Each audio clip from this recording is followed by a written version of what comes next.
Wow, we are live on the air. Hello. We're live on the air. Hello there. Everybody, Hello, welcome. buddy. Welcome to the show. Lovely folks out there in the universe checking us out on Torn Tuesday. Welcome back to the OneRing.net. This is the show that we do every Tuesday, but we're doing a very special book release party at Scum and Villainy Cantina. Tonight, right here in the heart of Los Angeles, in Hollywood, right on Hollywood Boulevard, where we used to broadcast all the bloody time. I don't know why we don't do more shows more often, but here we are at Scum and Villainy, and my name is Clifford Broadway, your congenial host with the most. Look, you'll be seeing the staff, the very wonderful, hard-working staff of the cantina, going back and forth as they open up. We're going to have customers coming in to join us. Hello? We're going to have customers, and then we're going to have a book release party, and this is what I need to tell you all about. I have a very special guest. Allow me, without further delay, to introduce to you all the webmaster for McKellen.com, the man who created McKellen.com and SeanAstin.com and Circus, SERKIS.com. This wonderful fellow. I'm have to hold this microphone, make sure it stays together. I'm losing some of this. Yeah, can I use this one instead? Hey, this is working. It's working. As long as I hold it funny, I'll just use this instead. Everybody, this is Keith Stern. Big round of applause. Everybody out there, webmaster and author of Queers in History, and also author of a remarkable new book that launches worldwide today, and it's called For Entertainment Only. This guy, Keith Stern, is here to join us and share amazing memories of what it's been like working with Sir Ian and behind-the-scenes scoops about the production of the Lord of the Rings films and the Hobbit films and X-Men and a lot of crazy, wonderful Hollywood stories. Let me introduce you to Keith Stern. Say hi to the folks at home, Keith. Well, thank you for inviting me, There you Cliff. go. And I got this. okay, hello everybody. As long as I can get this to work. Okay, well, I'm all good. yours tonight. You are, and we're gonna have to hold the microphone like this, just so I can Okay. keep it stapled. We're using Scotch tape and staples to make sure this equipment holds up. We're accustomed to technical issues. Just a Usually few. you can cut them out, though. Yeah. This is live. This is live. Nothing censored. Nothing expurgated.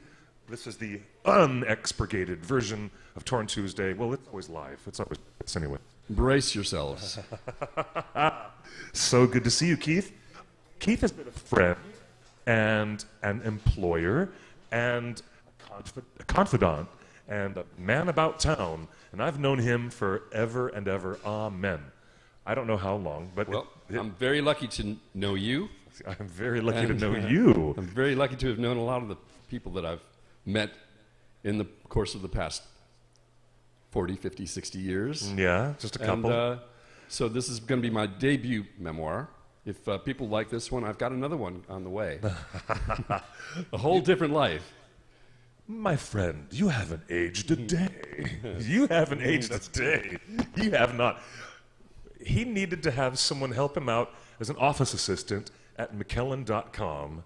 Well, before McKellen. Way before McKellen. Way before McKellen.com. Actually, way before, yeah. Oh my gosh. There was, all right, we were working with, I'm not going to blow the name of this, AstroQuest? No. There were some interesting clients. There was a lot of database work that had to be done, and he needed an assistant, and his offices were only a block down the road from my house. Believe it or not, the person who lived up that side street for many, many, many years, you didn't know it, but Mark Ordesky and his wife really? had a house on Hawthorne right there, one block up across the street from Gardner Street Elementary School. Well, Mark, of course, was Yes. a producer Mark on Lord of the Rings. We've interviewed him many times on this very show. Yes. There you go. Some people might not know who he is. funny. But when Peter Jackson came to Los Angeles, or in the early days when he was trying to get funding for his project, The Lord of the Rings, Yep. he slept on Mark Odesky's couch. That would be the couch that was right down the block from your office. Probably. Right down the block. When I knew Mark, he lived west of here. Oh, west of here. Oh, so that was the earlier house. Okay. Yeah. That's wild. This is so wild. You guys, now that you're here with us, I'm going to take a quick look on Facebook. Excuse me. Well, I want to say hello to everybody out there in our viewership. And that includes viewers who are coming to us from Twitter, Twitch, our Discord, Facebook, YouTube, and so many other formats in between. But I'm going to take a look at what the live chat looks like on the YouTube channel. But you can interact with us. We'll have questions right here, questions that need answering. Yeah, of course. And Keith is going to tell us some amazing stories behind the scenes of his life and his experience. Your experience is getting into marketing of all things, right, has ended up been the overall gist of what's connected you with these people, these actors and these producers and these filmmakers. Yeah, it's exactly. A fascinating trajectory, really. The way I put it is, I let them make the movies, and then I try to convince people to go and see them. No small feat in order to do that, right? And then, the more that you started to learn about how the system was working and how productions work, filmmaking, release patterns, worldwide release patterns. And then all of a sudden, the next big thing was marketing for the Oscars, because some of the talent that you'd been working with needed to have a presence. And we're talking about the earliest days of the web, before there even was, the web, before we even, there were certainly no social media platforms. There weren't apps on your phone. We're talking about the earliest days of this technology, and there was a new inroad for you, for actors who wanted to, and studios who wanted to get promotional work done for the awards season. Well, exactly. That's also a big part of it too, right? Yeah, I mean, I had been in the music business for a long time, in A&R and other aspects of the music business. Yes. And then I got more interested in computers, and so I left the entertainment business, so to speak, and got into computer technology and email and things like that, magical things happening in the 1980s. And then I was perfectly happy doing that, but around about 1995, 96, there started to be something called the Internet and the World Wide Web. And all of a sudden, there was a demand for the combination of skill sets in computers and skill sets in the entertainment business, and there I was, right in the middle of all of it. And sure... Right place, right time. That's always what you want to be, what you want to do, if possible. Yes. But if you're in a lot of different places at a lot of different times, it's bound to work out one way or another. And I was. But as far as Oscars go, of course, that all started with a little movie called Gods and Monsters, which was released in 1998, directed by Bill Condon, who also wrote the screenplay based on a book, and starring Ian McKellen and Lynn Redgrave and Brendan Fraser. And I don't know, I didn't really know. I'd worked with Ian for a little while, a few months at that point, and I didn't know really what to expect from Gods and Monsters, because I'd only seen movies like The Shadow, where Ian plays, for 90 minutes or so, plays a zombie. Yes. And he has no lines of dialogue, whatever. He just kind of stares out into space. What an unfortunate use of the greatest Shakespearean actor in that movie, The Shadow, which was directed by a guy who used to direct Duran Duran music videos. Oh, yeah? Yes, that was his calling card before doing that feature film. Oh, okay. The Shadow with Alec Baldwin, right? Not the greatest movie, and certainly not a great introduction to the work of Ian McKellen. But that was what I saw. So I had to take people's word for it that he actually could act. And I don't know. You hadn't been to see any of his work with the Royal Shakespeare Company. No. And you hadn't been to the Broadway sensation of Amadeus, when he was in that Tony Award-winning role opposite Tim Curry, where he played Salieri. Right. I mean, sometimes it's better when you're going to start working with somebody that you don't come from the point of view of a fan, and that you can have a really objective view of who they are and what they do and what they want to do, and you're not fawning over them all the time about how wonderful they are. Some people find that irritating, but some people find that refreshing, and I guess Ian found it refreshing, so he thought your naivete and your unfamiliarity with his resume was refreshing. Right. Well, That he is gave. so cool, though. I mean, he did give me his CV, which was like 2 pages, double spaced, and not very impressive, really. Just a few TV shows, a few movies, some plays. Little did I know that when I got the full resume, this full CV, it was going to be like, 6 pages of densely covered Yes, paper. with hundreds of plays Yes. and credits in the theater. So Wow. I walked in to watch Gods and Monsters, or I don't remember how I saw it. Maybe I had a videotape. Probably had a videotape. Anyway, but of course I was blown away. Anyone who's ever seen that movie has got to be blown away from the very beginning. Yes.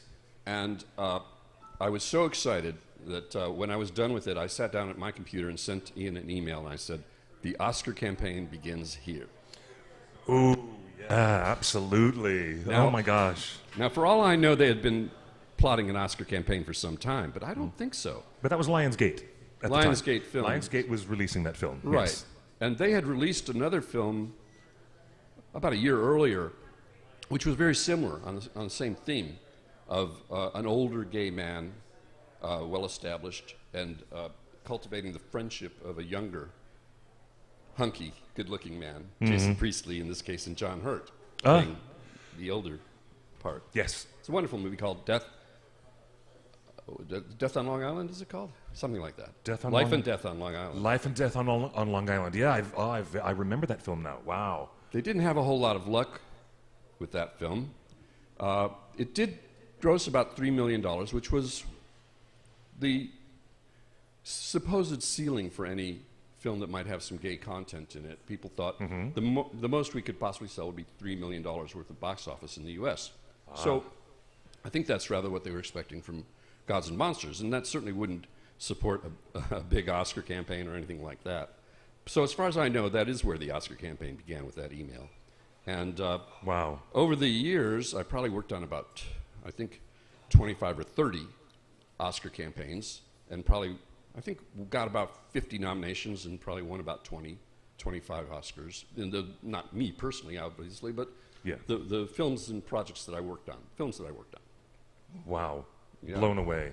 Do you know, unrelated, but maybe related, I was over in Echo Park, or the borderline between Silver Lake and Echo Park, and I was having cocktails with Jack Plotnick. Oh, no kidding. As a friend who was just at the club every Saturday, and then I didn't know, just months later, I was going to see him in, the movie. He has a great little part in that. He has a great part in Gods and Monsters, and he's a very talented and funny comedic actor. And I just thought the synergy brought it all together in such an amazing way. Let's talk at first, and I want to remind everyone, welcome again. If you guys don't recognize it, this is not Justin. This is not my usual co-host for Torn Tuesday. But yes, you are at theonering.net, and we are forged by and for the fans of J.R.R. Tolkien. And just as a programming note, I want to welcome again all of you people who are coming in late to the show. I can see many of you. Hello, everybody. There's Taffy. You looked so good at the screening that I'm not going to mention. I never said that word. And it was so good to see you, Otaku Senpai. There's Katie, and there's Jean. All of our friends are here with us in the live chat. And if you have any questions for Keith Stern, now's the time. Throw them into the chat window, and we'll present your questions live on the air. And yeah, I'm having a fun time with this microphone. It's crazy. But as long as it still works, you guys, we are learning more from webmaster Keith Stern about his brand new book, which launches worldwide today for entertainment only. And it is an insider's tell-all memoir. Well, tell most. Would you call it a tell-all or a tell most? Tell about half, let's say.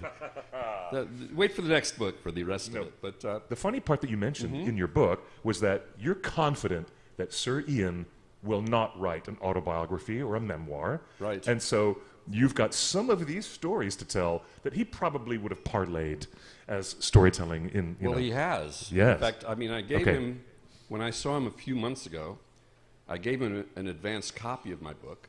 Yes. And this was right at a time when he wanted to start doing a round of interviews, TV and newspaper interviews. And all of a sudden, I found that my stories from my book were showing up as part of his interviews. Now, of course, it's from his he was there too. Of course They're his there. stories too. Yeah, of course he was there too. But he has his own little perspective on it, and some of my details are slightly different. Yeah. But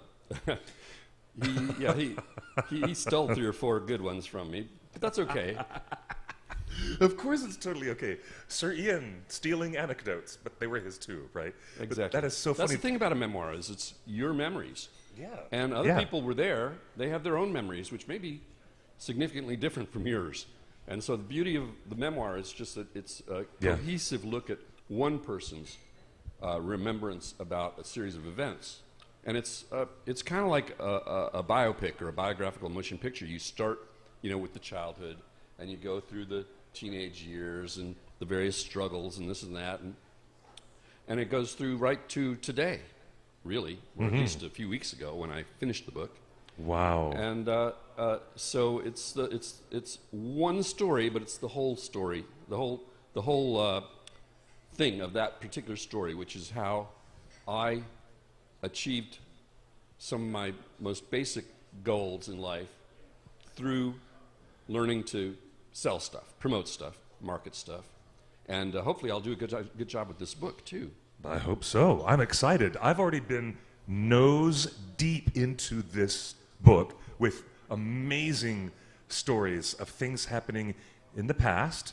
And actually, I didn't get to the part where I'm mentioned, but I'm in there somewhere, he says. Oh, yeah. He's threatened me with saying that there's... he hasn't threatened And I me. hesitate to add, it's not all about Lord of the Rings. There's a lot of Lord of the Rings and The Hobbit, and yeah. King Kong, too, for that matter. Oh, yeah. But a lot of other movies and a lot of other musical artists, rock stars, and, The Grateful Dead and Joan Jett. And there's a lot of stuff besides Lord of the Rings, which I hope won't be too boring for the Ringer fans. No, it'll be exciting. It's Hope actually, so. this is really, really cool. It's very exciting. I'm so glad to have you here, actually.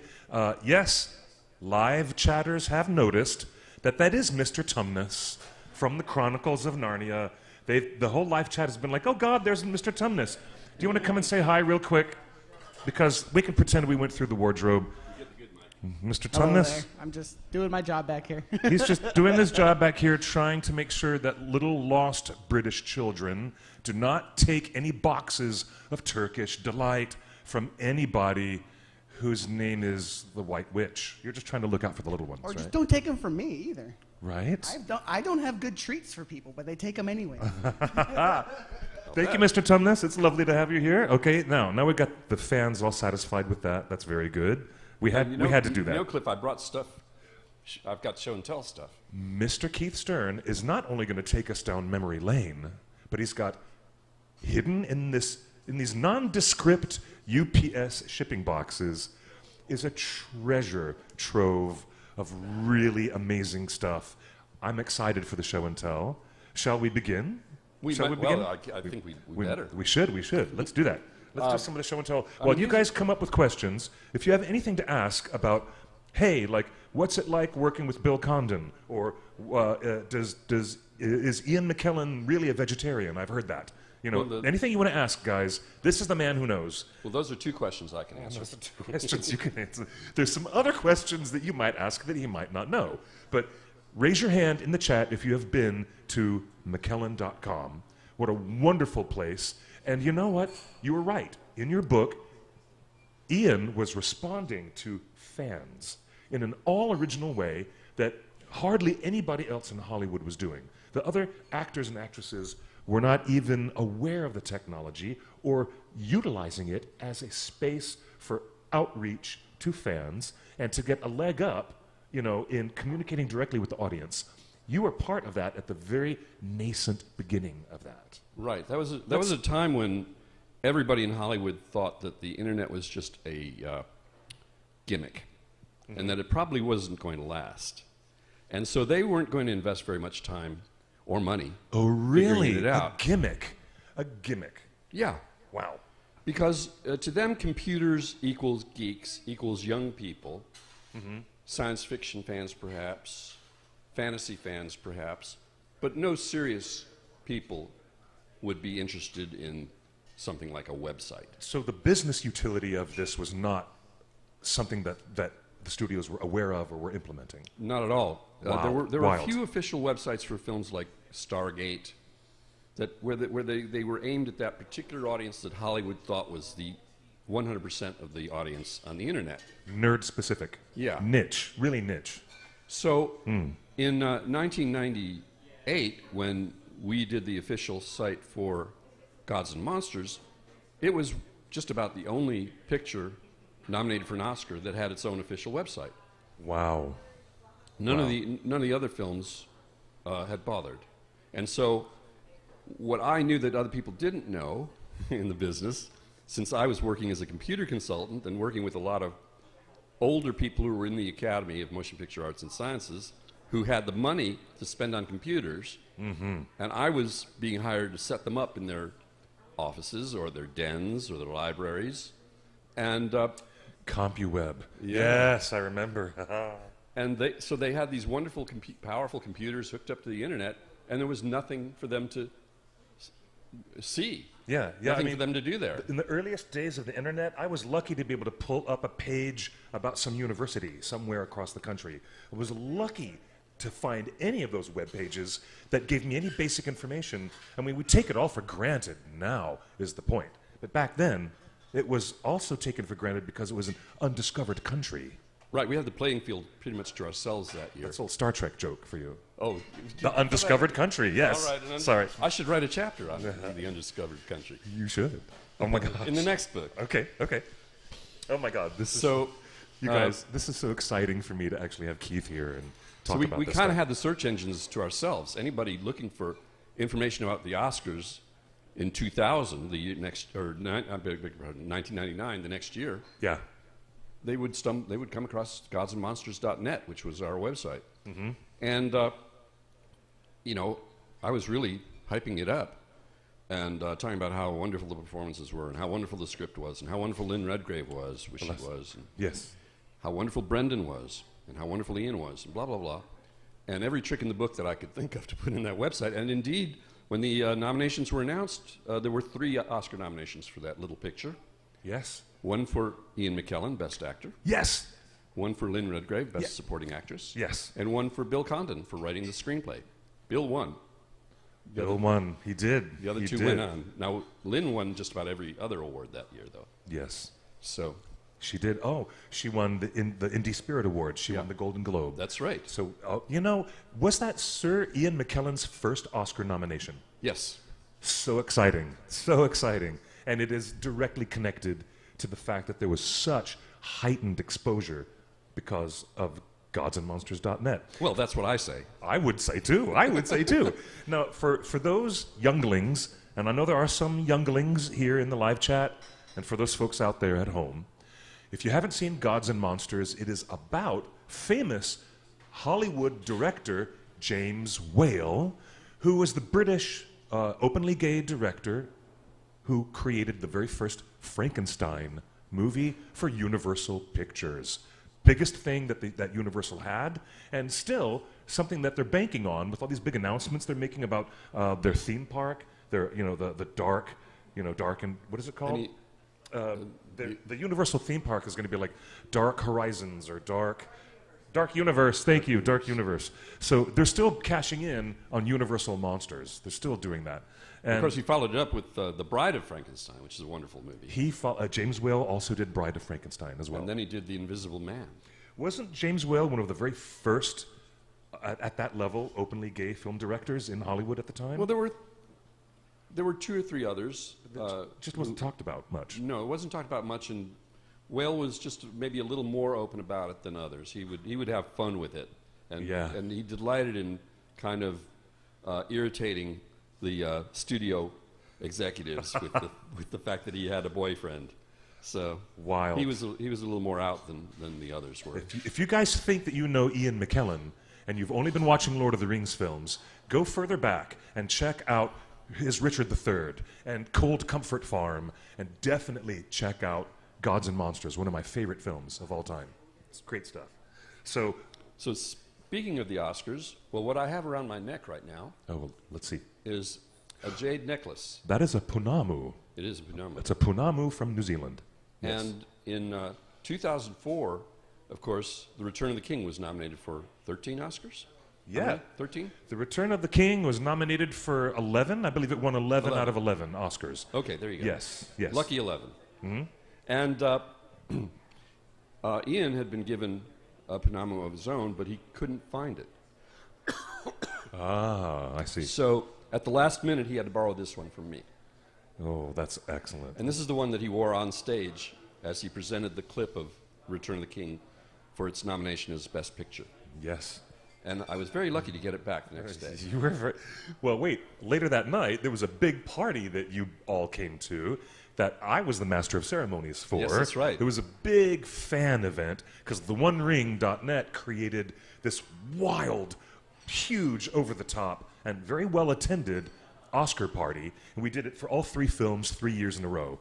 And the New Line party was empty. Yeah. And they were there were some people upset at New Line that Peter and Fran and Philippa and Orlando and Elijah and Ian, they'd all come to our party instead. I remember those ruffled feathers. Oh, yeah. And my father and his wife came from North Carolina just for that party. Wow. And wow. I was thinking, oh my gosh, they're going to be, missing everything. They don't get to go to the Oscar ceremony, and they're going to be stuck at the OneRing.net party. But they had the best, like everybody, they had the best time, and they had the best view of those 11 Oscars as they paraded them on stage. Well, that was nuts. That was one of the most amazing moments in my geek life, doing my volunteer work for the One Ring. Just such an amazing thing. Shall we? Speaking of neckwear. Speaking of neckwear, I'm going to hold this. Yeah, I got your mic right here. Here we go. Let's see. Let's open up this box. The box of eternal surprises. As we go down memory lane, ladies and gentlemen, bring your questions to the live chat, and Ian is going to show us some show and tell. This is one of the best parts of the show. Here we have, you know what this is? Is this what I think it is? This is a sample of handmade Lord of the Rings chainmail created by Weta workshop artists, painstakingly made by hand. In the shape of a necktie. Oh my God, it's a bloody necktie. That was for Ian to wear to the LA premiere. And he did. He wore this to the LA premiere of Return of the King. No way. And it's the most intricate thing with all these hundreds. Look at that. Oh my gosh. Links of genuine chainmail made out of plastic. Yeah. But genuine as far as coming from Weta. Genuine Weta workshop chainmail to be a necktie for Sir Ian McKellen. Why have I never seen this before? I've never seen this you're before. You're going to see some stuff you oh have my never gosh, seen this is before. so great. I love this. Can I touch it? Can I touch it? Oh yeah, it's all Yep, yours. we'll Here, trade, here, we'll you trade. fondle this for a minute. I'm going to go get that out of the case. You I'll be right fondle back. this for a minute. Ladies and gentlemen, look at my... I know my microphone is going to hell and back, but look at my necktie. Oh my gosh, there is Sir Ian McKellen DNA on this necktie. Can we clone him? Can I take one of these little fibrous materials that's lodged in the chainmail and put it in the crisper? I'm going to put it in the crisper. Let's. Oh my gosh! I want to clone Sir Ian McKellen because he wore this necktie. This is so cool, and it is the handmade chain links that I saw them making when I visited Weta Workshop during the production of The Lord of the Rings. I did not get to visit the same parts of the workshop when I went to see The Hobbit. I got to go down to New Zealand during The Hobbit's production, but the stuff that I saw during my time embedded on set during The Lord of the Rings was just wild. So wild. I wanted to bring... you guys are so great. I love you guys in the chat. I'm fangirling in a wholesome way. Yeah, I should be fangirling. I told you earlier today I'm wearing my ABC t-shirt because I'm big fangirling moment for my favorite British pop band from the 80s. My very favorite 80s band. So These things are all tangled up, but Are these lanyards from... this is Oh. my pass. Here, I'll hold this for you. This is my pass to the set of The Lord of the Rings, which was called, well, it just says 3'6" Limited, Visitor, Ruapehu. That was where the location was for Mordor. Yeah. And it all has the, a number on it. And Yeah. so this was my pass to get on the set. You And- had to have that lanyard from the production to see any of this Lord of the Rings behind-the-scenes stuff. Right, so I kept that, and when I went to pull it for this evening, I noticed this one attached to it, and this one is a cast pass to the Lord of the Rings, and it's actor number 6, who, of course, was Ian McKellen. When they list all the actors on the call sheets and Wow. different documentation for the films, they had 5 actors in front of him. I suppose 4 of them were hobbits. Or Yes. maybe all 5 were hobbits. And then he was number 6 as Gandalf. And this is actually his pass that allowed him to get on this. Well, he could get on any set anywhere, but this was the official pass that he needed, supposedly. That's Ian's backstage pass, basically. Yeah. His all-access pass. Right.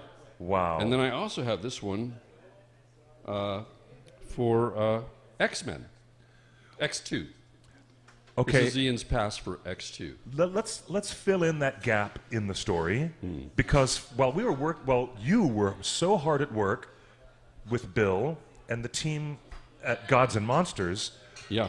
we still had no idea that Ian McKellen was going to be cast as Gandalf, and we had no idea that he would be cast as Magneto. I mean, all of those things were right around the corner in the future, but he got the phone call on the same day, or I got the phone call on the same day from you. Yeah. Because when did Ian find out that he was going to do both Magneto and Gandalf? I mean, this is quite an interesting story to me. Yeah. Well, there were hints for a long time. Yeah. And of course, Peter and Fran went to London to try to talk Ian into it. He had never read the books, so he really didn't know Gandalf from chopped liver. And, Okay, so a bit of persuasion yeah. was in store. But he loved them. They made quite an impression on him. And so he was interested in working with them. And so he put his agents to work, and they eventually cooked up some kind of deal that would, and he was offered the part of Gandalf. However, he was already committed to play Magneto for Bryan Singer. And the calendars were about to overlap in an unfortunate way, right? Now, you guys Yeah. know that part of the story. I know that you're familiar with that part of the story. Okay. Right? I mean, but it was only because Bryan Singer's team working in Vancouver was able to shuffle things around so much and finish. Oh, no, it wasn't. It was because Peter and Fran down in New Zealand shuffled things around so much to accommodate his schedule. Well, let's give credit where credit is due, because it was actually Bob Shea of New Line It was Bob Shea. who Okay, all right. who It was put the pressure on both Peter and Bryan to work their schedule out so that that it could happen uninterrupted. X-Men would finish with Ian early, Yes. and Lord of the Rings would wait for Ian to be done Wow. before filming his scenes. That's great. I didn't know that Bob was so influential on that. As far as I know, Wow. Okay. he was the one who made it happen, because and the whole story's in my book. You're going to have to read the book. You're going to have to read the book. hear the You're whole going to have to story. read this book for entertainment only. This is really exciting. And you're going to learn all the deets about what happened behind the scenes. Oh my gosh. And again, everybody will have different memories of it. I'm sure Peter will have one version, and Yeah. Bryan will have another version, and maybe even Ian has another version, except I was with Ian when Bob Shea kind of made the arrangements. So Thank you. I Thank can you. talk about it firsthand. I'm going to say thank you to the ghost of Bob Shea. My hat is off for you, Bob Shea. If it weren't for you, we wouldn't have had either the Magneto or the Gandalf phenomenon that we enjoyed so much. And now it's part of pop culture forever, and it was because of Bob Shea. Wow. I think so. What else do you have here? This one? This was my this was for The Hobbit, which was codenamed Little Rivers. Little Rivers. 3'7" limited, so it went from 3'6" to 3'7" production The company. production company grew taller by 1 inch. And they could afford to put my picture on the pass, so there I am. Look at you. They had a budget then. Were we ever that young? This is great. What And else? Speaking of passes, you Okay. know what this one is. Oh, He was a presenter at the Academy Awards in 2004. That would be the 76th annual Academy Awards. And here is Ian McKellen's production backstage pass. Access permitted to areas designated, wow, B and K. Everywhere, in other words. Backstage He could go anywhere he wanted. and theater house. Wow. And this was required because he was presented the nominee of The Return of the King. And, you know, He was on that stage in front of how many billions of people? I was just rewatching Annie Lennox's performance Oh, yeah. yesterday of Into the West, which she performed at the Oscars. It was gorgeous to watch. Mm-hmm. No, is this what I think it is? Well, you take a look and you tell me what it is. All right. Oh, wow. Topps had collector's cards, and the collector's cards were sent around to all the actors to autograph, right? Exactly. And some They of would send them boxes, like 5,000 of these cards to sign. and he'd have to sit there all damn day, Right. signing and signing these Topps collector's cards. Right. And you told me once they're going to be the ones that are going to be the most valuable are the ones that don't have a signature at all. Well, that shows how much I know. But I do have one that has no signature You do at all. have, there is one here. There's Gandalf the Grey, and then there's Gandalf the White from Fellowship and the Two Towers Topps trading cards. Which you've never seen before because he threw them all away, except one. He threw them all away? Yeah. Really? The ones that he didn't send it back to the card company? He didn't send any back to the card company as far as I know. Gasp? Are you kidding me? We were sitting in his Oh kitchen. my gosh. Oh in my Vancouver. gosh. No way. And he had these boxes of cards from Topps Look at this. of Gandalf the White. And now, Wow. and he started signing them, and I suppose he had signed 20 or 30 of them. Wow. And he just kind of threw the pen down and said, I'm not going to spend the day doing this. I've got other things to do. And they all went in the trash, except I retrieved Gasp. one. Gasp. This. Now, someone may correct me and say they've also got one, but I think it's the only one. So Post The Malone, only if you're one on watching. Earth, ladies and gentlemen. Wow. Have you ever seen it? No, I've never. I've seen. I remember back at the office some of the unsigned ones, but I've never seen this one with Gandalf the White. Yeah, that's the only one I've got. Wild. And This is like a holy grail moment. Choose wisely, Dr. Jones. Choose wisely. And you have chosen wisely. This is so good. so I guess Wild. the unsigned one is probably worthless, but maybe Post Malone would be interested in this unique Gandalf card. Okay. Look at those. What? Okay, I'm looking in the chat for questions. All right, if you guys have any questions, throw them at me in the chat because I haven't seen them yet. You're give you this mic. you're I'll full open of another box. surprises. Really full of surprises. I want to say thank you, ladies and gentlemen, for tuning in to our live show. Is this getting boring? No, this is better. This Okay. is not getting boring. This is absolute thrill a minute for me, anyways. You guys, this is so cool. We have an invitation for you. If you happen to be in the Hollywood area, come to the book release party that is happening tonight from 7 o'clock till 9 o'clock. And Keith Stern will be here, able to sign copies and give you an autographed copy for the book. Now, what have you got And in we're here? also giving away some signed photos. Oh, you have some prizes. like that, He's yeah. got T-shirts and prizes to raffle for people who are coming to the book release party this evening. Okay. So next up on our journey back in time, question number 1.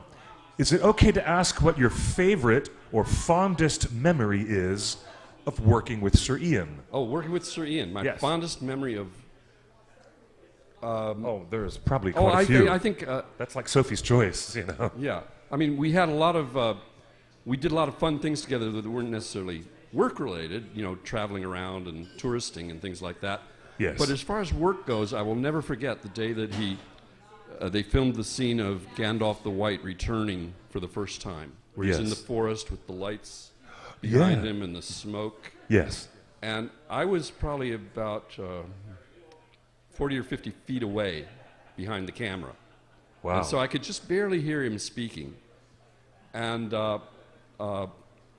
it was in an interior. It was in a studio where they had built an entire forest for this purpose. And it was just so stunning to watch that scene come to life the way it did. And all of you who've seen the movie know how beautiful it is. And I would say that was the most thrilling moment of filming that I witnessed myself. Wow. That's pretty good, isn't it? That's super good. Yeah, Okay. that's wonderful. I also have a Two Towers memory because Ian invited me to come and visit New Zealand. And so the people at the OneRing.net were thinking, oh, hell yeah, this is your chance to be secretly embedded in the New Zealand area and do spy reports for us, for the fans, for the website. And Ian was just being very friendly and said, come on down and let me introduce you to Shadowfax. And he was being so sweet. You know? He wrote that email to me. It was so great.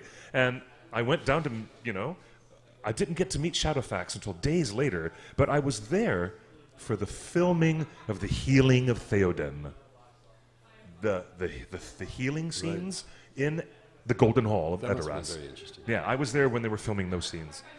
Yeah, it was really cool experience to be there.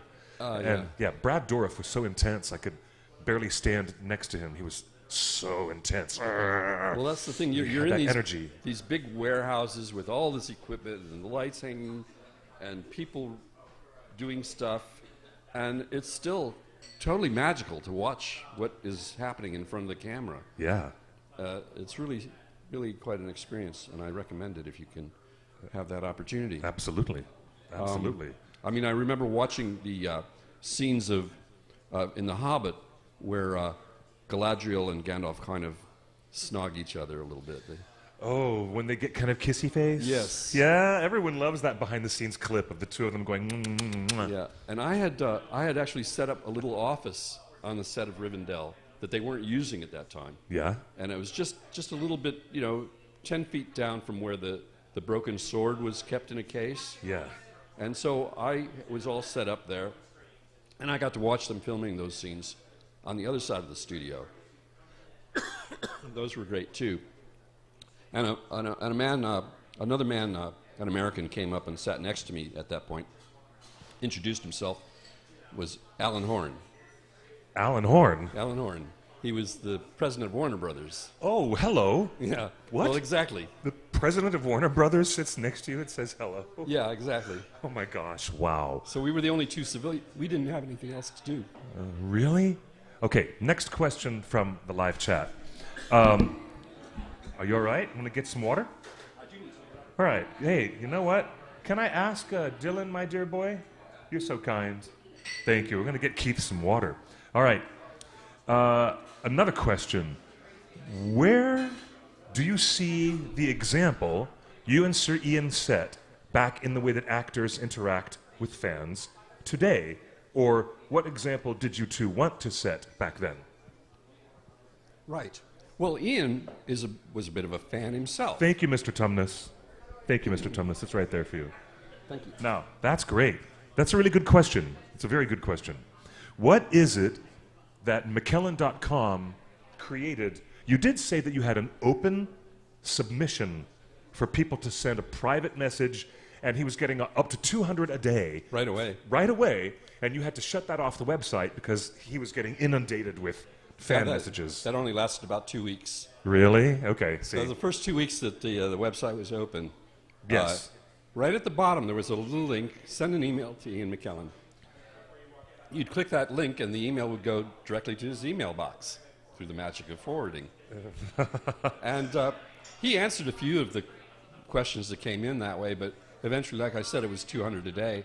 Very quickly it got up to 200 a day, and it was unmanageable, so I had to... That is unmanageable. I started getting all those messages, and I had to go through them and pick out the good ones. And we did a column called Bits and Bobs. Yes. And we would, I would send a select few to him, and he would answer them, and then we'd post that. So it was still a direct communication, but on a more limited scale. Oh, how very cool. That's super, super cool. But getting back to the fan thing, because Ian, when he was a youngster, he loved the theater, and he would go to see a play, And then he would hang out at the stage door afterwards to try to get Yeah. autographs. Yeah. So he was an autograph collector himself. So he had a real close connection to fans and fandom because he was one himself. I get that. I totally get that now. Well, now that we have a live audience here with us, welcome everybody, wonderful denizens of Scum and Villainy. It's so good to have actual people here. And that's one of the advantages of doing a live show here at this wonderful bar, because we get to do a show in front of these very happy people. In case you guys are just tuning in, we're doing an interview with Keith Stern, the webmaster for McKellen.com. And he's been, oh, wow, I remember that. Holy sugar on a mountain. I can't believe you've got this. Okay, he's showing us a surprise treasure trove of memories distilled through this wonderful brain that this man has. Get your hands on his new book for entertainment only and learn all this great behind-the-scenes stuff from the production of The Lord of the Rings. And of course, if you come down to Scum and Villainy tonight, it's all here. You can take a look you can in person. Yeah, you can physically see. Is this what I think it is? Folks, this embossed leather is the original leather design for the Lord of the Rings title treatment. And I'm going to hold it with a little bit of a glare so that you can see the relief on the leather. This was before they finalized, what would be the logo for the Lord of the Rings. And this is an even earlier one here. Wow, that is even earlier. Are these meant to be script and note holders? Script holders. These are script holders. Oh, wow. And inside, and there it says Ian McKellen right on the bottom of this leather-bound script holder. Yeah. It's really beautiful. And you open it up and... And you open it up, and here inside is Jamboree, which was the original production code word which kept the production secret. So no one called the script The Lord of the Rings, because if it was sitting around in someone's office, no one wanted anybody to know that's what it was. Right. So you were accidentally looking at The Lord of the Rings, but you were actually reading Jamboree, which is an affectionate coming-of-age drama set in the New Zealand Boy Scout movement during the years of turmoil. That is hilarious. That's the movie yet to be. That was the movie that they were trying to fool you with, and it's all here because these are signed. These are signed copies. These are title pages from the first film, a title page from the second film, The Two Towers, and another title page from the script for The Return of the King, all signed by cast members. I don't know how you did this, but this is amazing. Is that Christopher Lee's autograph? I guess so. Are you kidding me? This is Sir Christopher Lee's signature. Are you kidding me? I'm gonna fall down and die. Maybe not today, but eventually. But wow, are you kidding me? He did. Oh, he did. He signed all of them. This is beautiful, Keith. Wow, wow, wow. Yeah, this is Holy Grail stuff.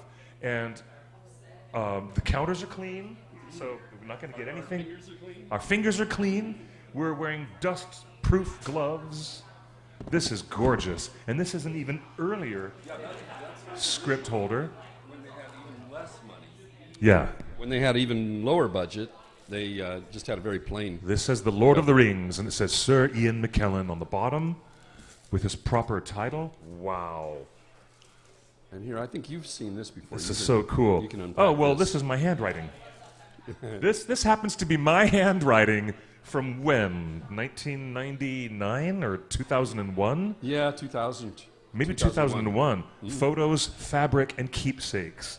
And in this magical envelope, what shall we find? Maybe we'll find photos, fabric, and keepsakes. Or at least one of the three. Oh, is this from Nyla? Yeah. This is Sir Gandalf from Nyla Dixon? Whoa, let's open that up and see what we have. That's it. That's it? Yeah, well, I mean, we'll open it up and see what you have. Let's see what we have. Okay, oh my gosh, I'm so excited. I'm so excited. Oh no. Is this what I think it is? If this is from the Oscar-winning costume designer We can open. Nyla Dixon, who won how many Oscars for doing the Lord of the Rings costumes? You'd have to ask her. I'd have to ask her. A lot. Is this fabric? That's what it is. It is. No way! You guys, this is actual fabric from Gandalf the White's costume. Real original fabric cut from the cloth that Nyla Dixon had ready to make his robes out of. Yeah, I These believe are it's- Gandalf robes. Yeah, it's Wow. I think it's called cloth of gold. It's from India, I think. Cloth of gold? Well, there's this really delicate gold inlay in this pattern. It's really beautiful. It shows the detail that they put into these Wow. props and costumes that you kind of don't even really see in the picture. You guys, I can't believe this is kind of like holy grail stuff to me.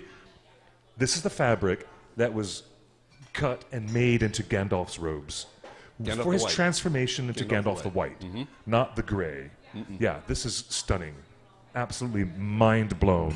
I can't believe this. Here, I'm gonna try to fold this back up and put this back inside. This is so gorgeous. Now I have other things too, but these are the other things I'm going to give away tonight. We're going to have little lottery tickets, and if you show up in person, Yes. you get a lottery ticket, and we'll draw lots for some Lottery signed photos and raffle other for things. prizes. The, Yeah. the live chat is going crazy. Are these fake script covers? Yep, that's right, Stephen. They're fake script covers. Yes, That's it took me hours to make them. Really, you have no idea how difficult it is. That is hilarious. Okay, look at this. My birthday present of a film cell from Fellowship of the Ring feels kind of worthless now. Oh no, it's not, Durin. No, Durin the Seventh. It's going to be. You hold on to that film, that frame of film from Fellowship of the Ring. You hold on to it. I have nothing like that. No, I don't have that. Wow. Okay, here we go. This is so super cool. If you have any other questions for, yeah, I'm floored by these too, Taffy. I'm completely floored by this. You want access? Here's the old badges to get on the set in Wellington. If you want to dress as You Gandalf, have to go back in time. do you know how many cosplay people who are real professionals, Yeah. the kinds of people who win Best in Show at San Diego Comic-Con, they would give their left foot to get access to this Oh, fabric. they have access. Anybody who I needs mean- access to any of this for that kind of purpose, I'll be happy to accommodate them. Oh my gosh! But They may have to come to Las Vegas, which is where I live, but yeah. But I mean, if you want to make I'll make photos for them. a real New Line accurate Gandalf the White costume, you need to order this fabric from India. Okay, you'll start there, and then probably a few other pieces too. Yeah, I think this was the inner tabard. What about that latex nose? I didn't bring that. You didn't tonight. bring the latex nose. It's okay. too delicate, I'm afraid. All right. But I do have Gandalf's nose, and the whole story is in the book. The whole story of Gandalf's latex nose is here in the book. Now, here's the thing. The book can be ordered as a Kindle. You can Yeah. also order it as softcover or hardcover Yep. on Amazon.com. Or Barnes and Noble. Or at barnesandnoble.com. Okay, and it is available worldwide today. And the thing is, I've got my beautiful, thank you, my hardcover edition, and I'm so grateful for this. But it says on the back cover of the book, free photos at feobook.com. So anybody can actually go ahead and look through some of these amazing photos Yeah. before they even purchase the book. And, Yeah. Right? You can look at that, go point your web browser to FEO, which is for entertainment only, feobook.com. No dash or anything, just feobook.com. Just feobook.com. And you can see, And now that the server's crashed, oh my gosh, you're going to get some hits on that server. But you folks, stick with us here in the live chat as we finish up this really remarkable interview with Keith Stern. I have to ask you, did you find it difficult on your travel schedule keeping up with the aggressive traveling that Ian had to do?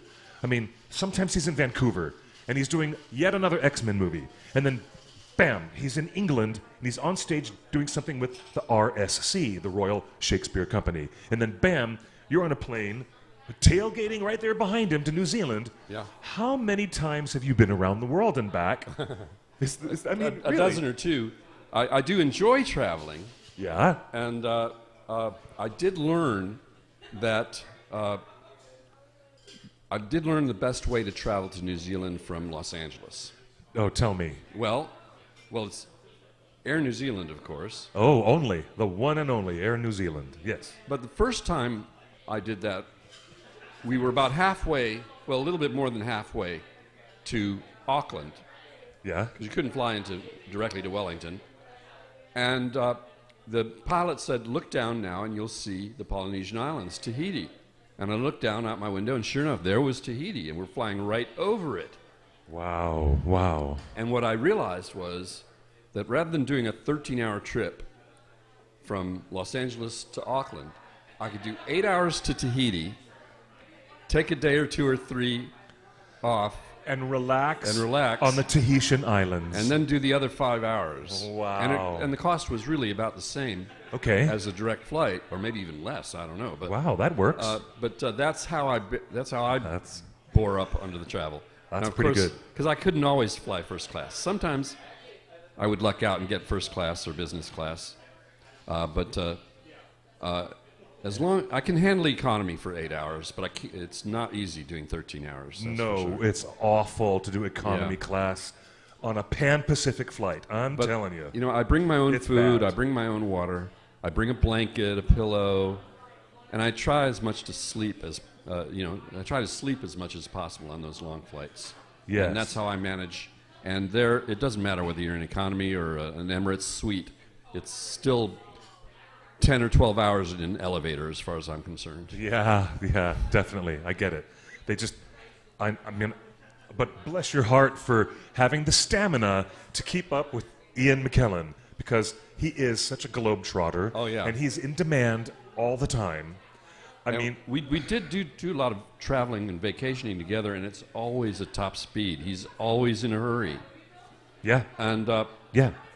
He's a very busy man. yeah, he's a very busy guy, and he's always got everything arranged so that you're dropped off here, and then you've got 2 hours to do this and 1 hour to do that, and then they pick you up at the end of it. Yes. And there's never enough time. So we're always late, or we're always hiking in a rainforest in the dark, or who knows what. And but Wow. it's very, he goes a lot faster than I. I'm pretty quick. My friends complain about how fast I walk, but he walks faster than I do. He does. Oh yeah. Is he still a vegetarian? He is primarily a vegetarian. Excellent. He will eat fish occasionally. He enjoys fish. Sometimes pescatarian. Pescatarian Sometimes. occasionally. And if you're not careful and you order a steak, and he's at the table, Uh-oh. when no one's looking, he'll take a nibble of it. Why is that so funny? I'm sorry, that's really funny. That's really, really funny. I love that. Can you, I guess, you tell it in the book Yeah. about your first chance to meet Ian, Oh, yeah. and you didn't go. Can you tell us a little bit of that fun story? A little bit? Well, I have to start when I was in like Yes. the 4th grade or 5th grade. Yeah, okay, start when you were in the 4th or 5th grade. Yeah. I mean, I just And, love this story. So here I am, an innocent child I don't know how old are you in the 4th grade, 9 or 10 years old. That sounds about right. And one of the other kids came up to me and told me something that was kind of shocking to me. He said, "You know, Keith, you're too self-conscious."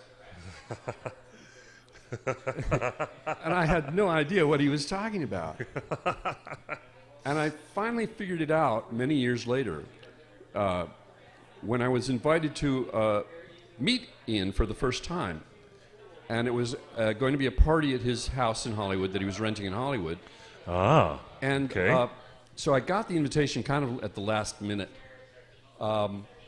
maybe 4 o'clock, 5 o'clock in the evening. And so I rushed into the bathroom, took a shower, started shaving my face, and just took a gash out of my upper lip and Ouch. bled all over. Oh no. The Oh floor. no. And Oh, I no. looked in the mirror, and there's this gashed lip. And I thought, I can't possibly go to this party with a scabbed over lip. Now, why I couldn't go to the party anyway, I don't know. Like, nobody cares if you show up with a No one with would have cared. a shaving cut on your, A shaving cut is a shaving cut. nobody Yeah. cares except me, because I'm too self-conscious. So ladies and gentlemen, he literally did not go to the party and did not meet Ian McKellen that night Until later, yeah. until later. It was maybe a couple of days later. And I just had to be more careful about shaving. This is a second chance. And then you suddenly learned What that your- kid meant what 20 years, 30, 40 years earlier, what whatever. the kid in grade school had Yeah. said. Now you're like, oh, that's what that means. Yeah. That's so funny. I love it. Did you also find it more difficult when things were weird on The Hobbit and Ian was having that famous breakdown that has Yeah. been so well publicized? He was so unhappy working in that green room, being separated because of motion control cameras. He had to be separated from the dwarf actors and Martin. Right. I meant to say Martin. So how He was bad? working, he was basically in a closet, Yeah, painted bright green, lit with hot lights, yeah. with people milling around outside, telling him what to do, of course. Yeah. And he had no idea what he was doing. This was at this particular incident occurred when I wasn't there, so Oh, so you weren't even. You probably could have helped to talk him down. I from probably it. could have Yeah. cheered him up a little bit about it. Yeah. Maybe made faces at him while he was in there or something. I don't know what I could have done to cheer him up, but Yeah. I do feel like it might have been a little different if I'd been there. But Yeah. at any rate, it all just crashed down on him at that point, Yeah. and he just couldn't handle it anymore, and he walked off the set, which I think that's the only time he's ever done anything like that. Now, he fell off a stage not too long ago, but that's a Oh. different matter entirely. Yeah. But he healed rather quickly from that. Yeah. From It was- that stage fall. Yeah, I don't think the injuries were very serious, and but there's doctors, they don't want to take any chances. So, and he pays attention to what they say. So, Indeed. he took 6 weeks to wearing a neck brace To just heal just up. in case. Yeah, got it. All right, if you have any more questions, live chat, throw them at us here on the YouTube chat. All right. Any questions for Keith Stern, webmaster from McKellen.com, and the man? I want to acknowledge you because it is so difficult for some people to actually have the discipline and sit down and write something and get it all the way done to completion. Yeah. That kind of discipline takes real effort, real concentrated time and effort. And I want to acknowledge you for doing it, for getting this out the door, and for self-publishing. You've entered, not for the first time, but you're here in the world of self-publishing, and you have more control over it than you would have in any other situation. It really Right. is laudable. I mean, I find your work aspirational because it's inspiring to me to get back to work and get cracking on my writing that I want to do as well. Well, it makes sense that publishers would not be interested in a memoir written by someone who's not really world famous. And Britney Spears, I'm not. And Melania, I'm not. But, and so I kind of thought that I would probably have to self-publish this. And it was only my would-be agent in London who was really enthusiastic about finding a publisher for this book. Yeah. But my other two agents, I have three, in a sense, I have three agents, and the other two just didn't really get it. I think they are starting to get it now. Yes. But, I mean, this book has actually been in the works for 20 years, obviously. You mean you've been toying around with this as an idea? Well, it for that started long? out. Wow. It started out as a book of philosophy. Oh. Okay. Okay. I had this wacko idea of how the world works and the universe works and consciousness, and I wrote this screed and showed it to a few of my friends, including my wonderful friend Teddy Antolin, Yes. who was very close to David Bowie. Yeah. And Teddy showed it to David, and David loved it and said, "I want to do the illustrations." So, Really? Yes, really. Wow. Mind blown. Yeah. Okay. Wow. And so maybe I'm a little terrified of the possibility of success or something like that in my personal self. I'm so used to working for other people and supporting their endeavors and their careers. And I'm Right, so right. oriented to staying in the background myself. Right. And I never finished the book, and I never gave a finished version to David. And of course, he passed away before that project could happen. So after he Wow. died, I decided, well, maybe I should finish this up and publish it. So I figured, well, again, nobody's going to be really interested in a book of philosophy from me. So what I'll do is I'll put a funny story from my life in between each chapter of the book of philosophy. So some of the philosophy is sprinkled throughout. Yeah, and maybe connect it in some way. Wow. And I showed it to my lovely editor, Aviva Layton, who will be here tonight, if she's not here already. Excellent. And she read it, and she said, well, the philosophy is shit. But I like the stories. Write a memoir. That was 4 years ago. Wow. And Okay. So now I have just half the book. No philosophy, all memoir. We could go down the road. We could go down Los Feliz Boulevard Yeah? to the Philosophical Oh, Society. the Theosophical Society, yes. No, it is still the Philosophical Society at the corner of Griffith Park Boulevard and Los Feliz Boulevard. Oh, okay. And they have like film screenings and book fairs. You'd find a lot of brothers and sisters there who would be very interested in your philosophy bent on that. I'm sure they would be. I make no promises about that Okay, here we go. Now, which is your favorite? Oh, okay, you guys are talking about something else. All right. That might be my favorite. Oh, you guys are so good. We're going to talk to the live chat. If you guys have any more questions. Oh, yeah, people were asking. You know what? Congratulations for self-publishing. Katie, yeah, the world of self-publishing is the only way to do it. That is definitely the way to do it. The infamous Shadow film? We already talked about that. Oh, the Shadow photo. The Shadow of Gandalf. The silhouette shadow of Gandalf. Right. Which was a thing because New Line Cinema said to the actors, none of you can show any pictures of what you look like in your makeup and costume. And as a workaround, Ian decided. Oh, he couldn't stand that. He wanted to show everybody. He wanted to show everybody what Gandalf looked like, and so the first thing he did, as I recall, was he took a picture of the wood paneling in his trailer, Yeah. fake wood paneling. Yeah. But he somehow saw the face of Gandalf in that wood paneling, and he took a Sharpie and kind of drew the head around the eyes and the nose that were in the wood grain. Really? And so That's hilarious. Yeah. So we actually ran that as a picture of Gandalf when we had nothing else. And then when he was up in the snow, when they were doing that famous scene with the, however many of them there are, trailing along the ridge, the snow-covered ridge, Yeah. hobbits, and Ian leading the way, Gandalf leading the way. While they were setting that shot up and all that, the sun was shining just at the right angle to cast a long shadow of Gandalf on the snow. Yes. And he took a snapshot of that and sent it to me. And I think without hesitation, I published that one. Yes. And you got angry phone calls. Probably. Now, the funny thing is, this secrecy extended to The Hobbit. Really? Even when they were shooting The Hobbit, I was not allowed to run any photos, even though Ian looked exactly the same.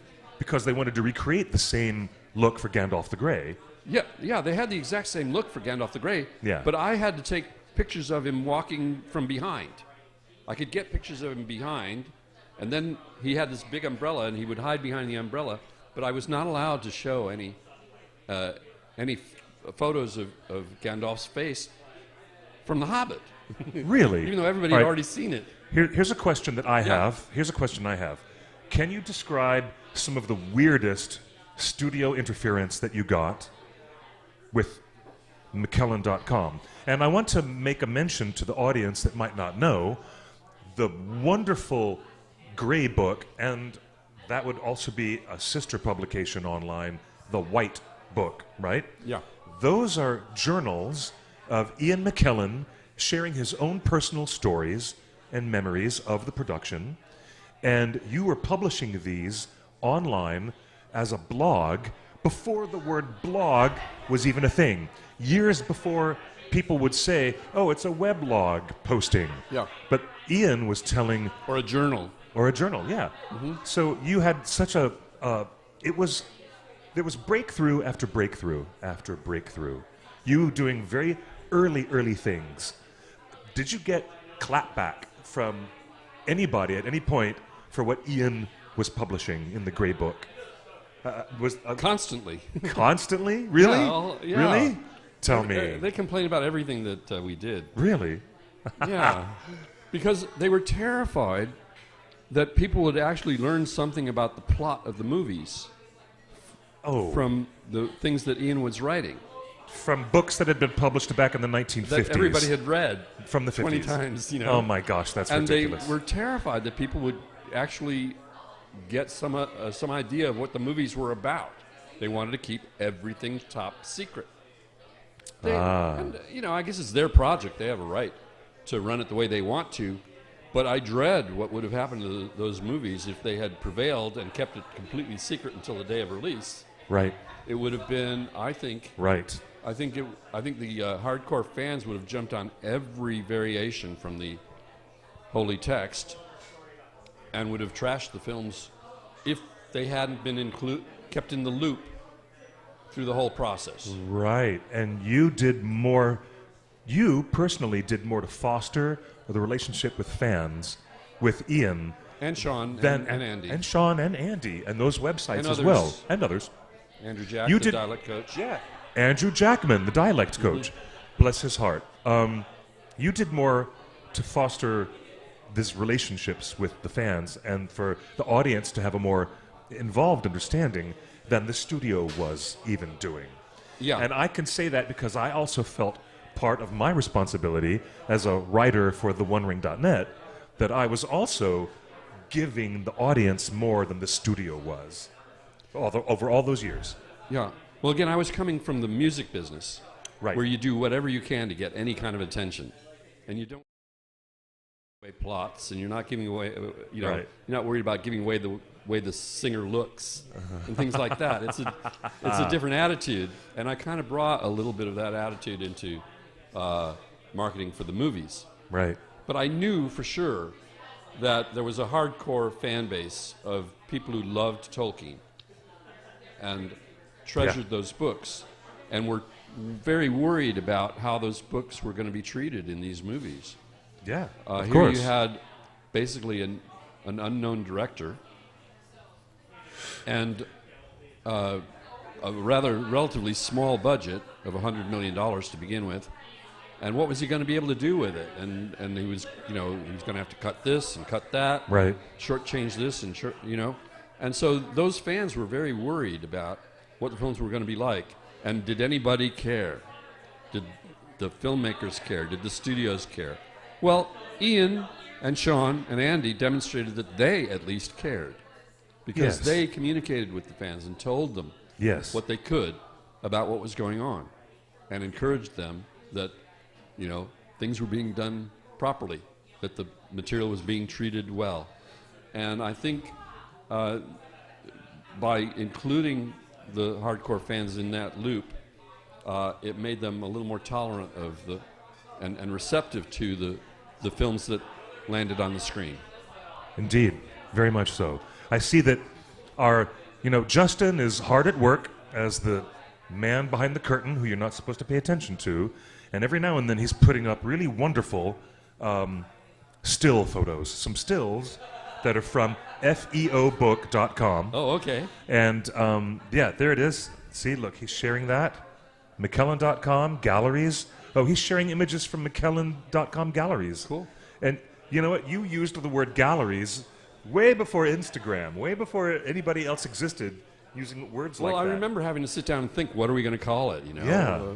We have to come up with a name. And I don't know how much influence we had. We probably did. I mean, McKellen's website was one of the biggest things on the internet for a long time. Yes. And Yes. certainly through the release of the 3 Lord of the Rings films, there were hardly any websites that had a bigger volume of visitors than his. And so, just by choosing the terminology and the way we presented things, we may have had a little bit of impact. Probably not as much as we expected we would, really, because when Ian saw what we were putting up on the web, he thought, well, every actor in the world is going to want one of these. And I only wish they did, because I would have been a very busy guy. Yeah. But no, as it turned out, actors Exactly. weren't really as interested as we thought they were. And so Ian was still able to dominate that niche for quite a while. Excellent. Really excellent stuff. Oh, look at that. There's motion capture. There's a motion capture picture of, That's Ian. that's Ian in a mocap suit. Yeah. What's that from? Is that from the production of Lord of the Rings, or is that from the production of The Hobbit? That is earlier than The Hobbit. Earlier than The Hobbit. It's either Lord of the Rings or X-Men. Oh, it's probably X-Men. I think it's probably X-Men. Yeah, it's probably X-Men. I'd have to look at the caption to tell you. I don't remember. Oh, there it is. There's the shadow. Thank you, Justin. That is the infamous shadow That was all we could silhouette show. of what Gandalf and his costume looked like. This is really pretty amazing stuff. Angel in the chat says that film studios don't care. It's only money to them, honestly. Yeah, you know what? Sometimes they should care. I have to say that. Well, I think control is an issue for them, too. They want to get all the credit for everything that happens on a film, and they don't like sharing that credit with anybody else. So Indeed. There's a bit of ego involved as well as money. I can imagine. Oh, it's okay. Don't worry. It's totally. You're carrying a heavy thing. Oh, look, Bernard Hill. That is an image. That's Ian McKellen it's lovely, isn't it? behind the scenes with the dearly beloved Bernard Hill, who has passed away. I'm still so sad. Yes, we about remember, Bernard. He was so awesome. we lost Christopher Lee, Yep. Ian Holm, And Ian Holm. Bernard Hill. Bernard, yeah. We lost Andrew Lesney, the DP, Yeah, we lost the Photographer. director of photography, Andrew Lesney. the cinematographer. Yes. We lost Pierre Vinet, who took all those wonderful unit stills. The set photographer. Yeah, he was the set photog, yes. So, in their memory, here we are, remembering them. And here we are remembering them. Wow, who's that? Who's that? Is that That's young Sean. That's young Sean Astin and Ian McKellen. It looks like they're going through one of the fjords. It looks like they're on I a would tour boat. say so. Looks like they're doing a tour boat to Or they could be in the Auckland Bay. I think they took a boat trip in Auckland, in the bay around Auckland, too. Wow. Yeah. This is so great. So I encourage all of the fans that are out there, everybody who has an interest in the history of filmmaking, and particularly if you have an interest in Ian McKellen's career, there is probably no better reference point that you will find anywhere on earth than pointing your web browser to McKellen.com. Absolutely. Okay, mind blown. Wow, it's so good to see you. Oh my God, one of the original 4 founders of the OneRing.net has just arrived. Hello. Oh, you made it. I Wow. can't believe. We were just talking about his friends flying all the way Impressive. from North Carolina to be at that party that we did in 2004. All right. Can I show Chris some of these things? Oh, You can yeah. come into the frame. Come into the frame. Well, hello, you look great. I'm well. I'm doing well. It's so good to see you. Did you see this? Did you know that Ian, you literally just landed? Chris Parada, right here. He's off camera. Ian got sick and tired of autographing the Topps cards, and he trashed them all and threw them away and said, "I'm not doing this." So that's why there aren't any left in the world. I think that's the only one. That might be the only one. You know, is it, who's the guy who was trying to get the cards? Remember the cards from the new game? Yeah. The celebrity who was going to pay like $1 million. Post Malone. Yeah, Post Malone. He bought. Oh my gosh. It Oh might my be gosh, for- that is for so sale. hilarious. Kalasuri is here from the OneRing.net. So exciting. The whole gang is here. Everybody, remember, we're having a book launch party. So if you're here at Scum and Villainy Cantina, starting at 7 o'clock, in about half an hour, we're going to have a book launch party, and you can come on down and join us here at the corner of Cahuenga and Hollywood Boulevard.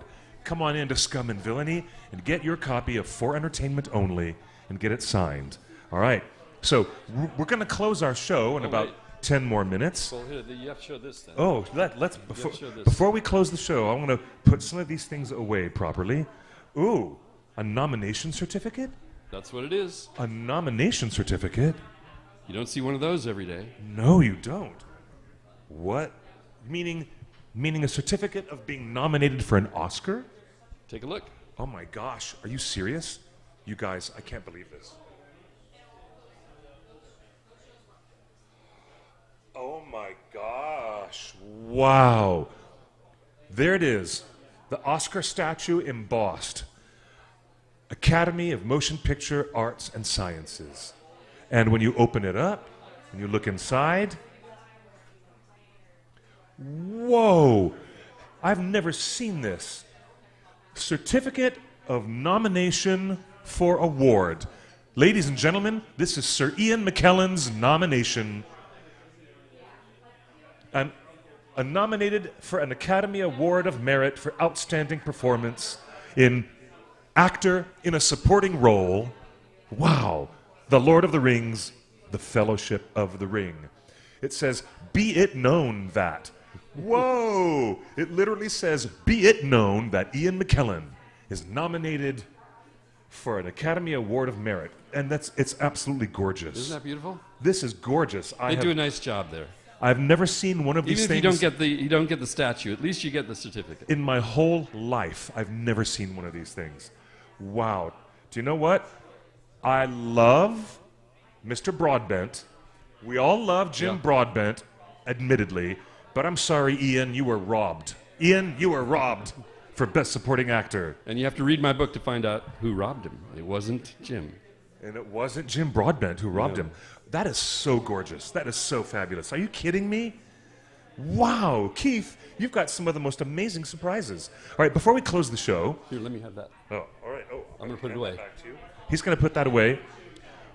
Ladies and gentlemen, we have done about as good as 90 minutes can do for this edition of Torn Tuesday. Thank you for joining us here at theonering.net. We're going to look for any final questions. Everyone in the chat is going, Chris, oh my God. Chris, that is hilarious. Ian was definitely robbed, but you have to read the book to find out how that happened. Exactly. That is super gorgeous. I have held in my hands Ian McKellen's chainmail necktie, his production badge that allowed him on the set in New Zealand. I've held the very fabric of Gandalf the White in my sticky paws. Keep your sticky paws off, right? And no, what is that? Oh. This is the Da Vinci Code. This is the Da Vinci Code? Just some sides. You know what? That's the one movie we didn't talk about. I mentioned Richard III. We talked a lot about Gods and Monsters. I even mentioned Cold Comfort Farm. But we did not mention the Da Vinci Code. This is so great. What makes this special? This is so great. Is I think I had almost forgotten about that movie entirely, even though it's a real guilty pleasure and I kind of enjoy it. Shh, don't tell anybody, but it's a guilty pleasure. This was the day printed lines of dialogue for Ian McKellen. November Wow. This is 1995. It's dated. The 19. interesting thing about it is that there's some writing. There's some writing, handwritten notes. Are these Ian's notes? In this Or is it case- Ron Howard's notes? No, I don't think it's either of them. All right. I've got to find it, though. This, oh my gosh. I feel like the Tom Hanks character who's looking for secrets in the paperwork. Oh, there's a secret glyph in the paperwork that's going to lead us to some crazy treasure. I won't read what it is, but it's a whole paragraph, or it's a whole line of dialogue written by hand. It's not Ian's handwriting, but I presume it's the scriptwriter, Akiva Goldsman, wrote this on the spot for Ian, because Ian didn't want to say that, so he crossed it out. And actually, Kiva, I think, is probably actually wrote. a lie. Yeah. Wow. So it's He- interesting to see. He plays Professor. Script. Professor Teabing, right? That's right. Wow. Man, I have to admit, Sir Lee Teabing. Sir Lee Teabing. Sir Lee Teabing. He was a sir. He was actually a sir playing a sir. That's so wild. Keith, this has been an extraordinary journey down memory lane. Congratulations on your book. There's your microphone. Is there anything I missed? I should probably say I'm in 90 minutes. It's not enough time because we're covering an entire life. I think we covered about 5 or 6 whole pages of the book. So there's a lot more. There's a lot more. Not There's a lot necessarily more. all about Lord of the Rings, so there's a lot more Lord of the There's Rings. stuff but- about other productions, Yeah. even tangential productions. Yeah. That okay. Now, can I? hope it'll be interesting to people reading it, whatever their particular fandom might be. Yes. All right. Before we close the show and say goodnight to everybody, I guess my last question for you should be, what is your very favorite surprise? Did Ian ever surprise you with something that you did not expect? Did he surprise you Yes. with a trip or an invitation or, hello, we're going to the Prime Minister's house today? Which happened in there New were Zealand. plenty of those. There were plenty of those. But yeah, I mean, what was the best I surprise think the best surprise that Ian was McKellen gave you? when he gave me a package of information about a library in India that he arranged to fund in my name. Wow. Yeah. A library. In a small village in India, there is a Keith Stern Library. No way, really? Funded by, No funded way. by Sir Ian McKellen, yeah. That I is- think that's pretty wild, isn't it? That is wild. That is the best. I didn't even know that. And I thought you told me Well, you everything. know, I that's what thought I'm that here I for. thought I'm he here to- told me here to everything. tell you stuff. Congratulations. Ian did that and had the library named after your name. Yeah. I'm just blown away. The I'm blown second away. wildest thing was that last year when I was at his house, That is so cool. I went to cook myself an omelet, or maybe he went to cook me an omelet, one way or the other. He's a much better cook than I am. And Ian McKellen has made you an omelet? Okay. yeah. Why am I fangirling about this right now? Ian McKellen has made you an omelet. Well, yeah, he's a very good cook. Oh my God, I'm dying. Okay, I'm He's made me totally a dying. souffle, for God's sake. Wow. Yeah. Okay. I believe he is a very good cook. I Yes. believe it. I believe it. And in fact, when Facebook wanted him to do a video, I don't remember what that was for, but it was in the early days of Facebook, and they wanted him to do a video for them. Yeah, And I yeah. suggested that he do a little cooking bit and cook some scrambled eggs for them. And I Sure. don't know how many tens of millions of views that's had, but a lot. Maybe not a billion, but those were the days when Yeah. 4 or 5 million was as much as you could get. If you guys can hunt that down, I want you folks, you intrepid people in our live chat, if you can find it, I don't know if maybe Justin can find it, but we're gonna look for that. Yeah, I know. I'm feeling it too. I'm gonna add some laugh. They rented the penthouse at the Chateau Marmont, which has a kitchen, and they brought in a video crew and videotaped him cooking an omelet. That's wonderful. I've got to see it. I've got to see that video. But my You guys find that cooking video. Find it. Okay. My story is that last year when I was visiting him, and he had these old pans Yeah. that had been totally destroyed. They were wrecked. They were scratched and wrecked, and you'd put an egg in it, and half the egg would stick to the pan. Oh dear. So before I left, I went to John Lewis and bought some really good frying pans, modern ceramic nonstick pans. Some you know? nice cookware Yeah. for him. Yeah. And That's I great. left that behind when I came home to America, and I found out later, in terms of nice surprises, that he had gone out and bought all of his friends a set of this cookware. Oh, because he loved it so much. Yeah. Oh, that's fabulous. That's really cute. That's really cute. That's very. We'll talk really- about the visiting prime ministers later. Yeah, we'll talk about that Sometime. later. All right, we have a show to close, but before we close the show, I'm going to take a look at. There you go. Let's see if we can do it like that. There we go. There is the link in the chat where you can buy Keith Stern's new book for entertainment only. Oh, Angel says I've seen that video. You guys have seen that video?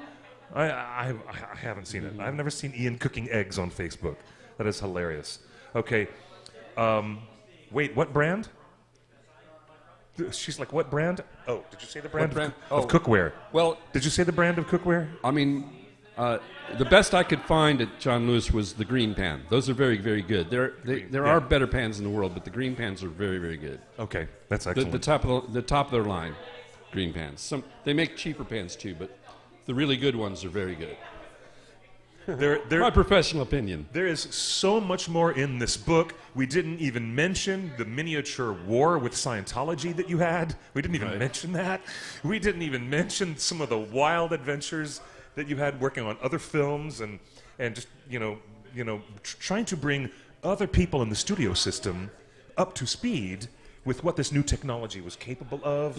It's all in there. It's all in there. And if you guys want to get an insider's look at how this man, believe it or not, has actually changed the trajectory of many, many fascinating things. And he touches genius.